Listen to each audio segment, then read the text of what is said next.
Accident involving 11 vehicles left 3 people dead and more than a dozen others hurt, 2 critically. WGN's Randy Bellosomo live now in Oak Lawn, where police had more to say about the deadly crash this morning. Hi, Randy.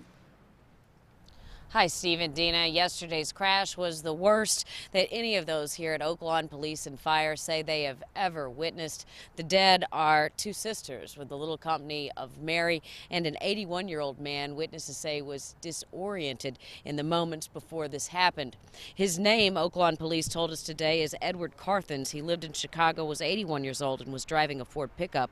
Also killed were 86-year-old Sister Jean Stickney and 48-year-old sister Kyoung.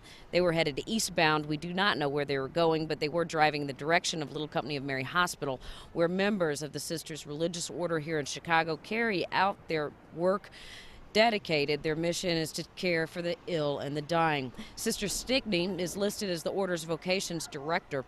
Witnesses have told police that just before 4:30 yesterday afternoon, some stopped the 81-year-old driver at 95th and Western because he was slumped over the wheel. He was asked if he needed help, but he said he was okay, and he then sped off. At 95th and Keeler, though, he was in a crash with 3 other vehicles. He sped away from that, too.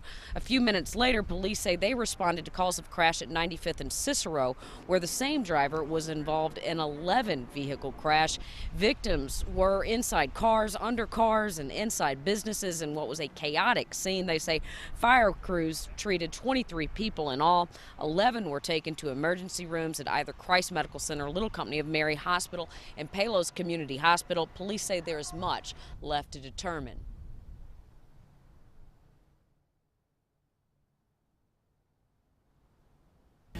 There's a traffic camera at that location, which is for the red light cameras. That actually shows the vehicle speeding through the intersection. He's actually in the eastbound lanes. He was traveling westbound originally, and the traffic was stopped at the red light.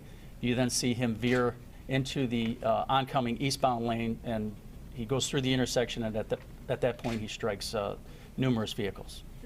My office accident reconstruction unit is going to attempt to determine the speed of the vehicle that caused this collision, and we already mapped the positions of all the vehicles at their final rest last night on the scene, and we're in contact with the medical examiner's office so that we can obtain more information about our driver as it unfolds.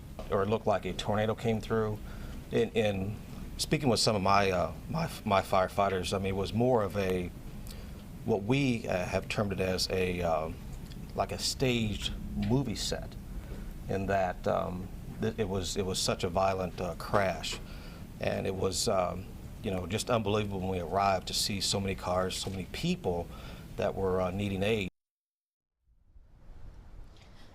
Most of the 11 taken to the hospital's emergency departments yesterday afternoon are still hospitalized today. I am live in Oak Lawn. Randy Bellosomo, WGN News.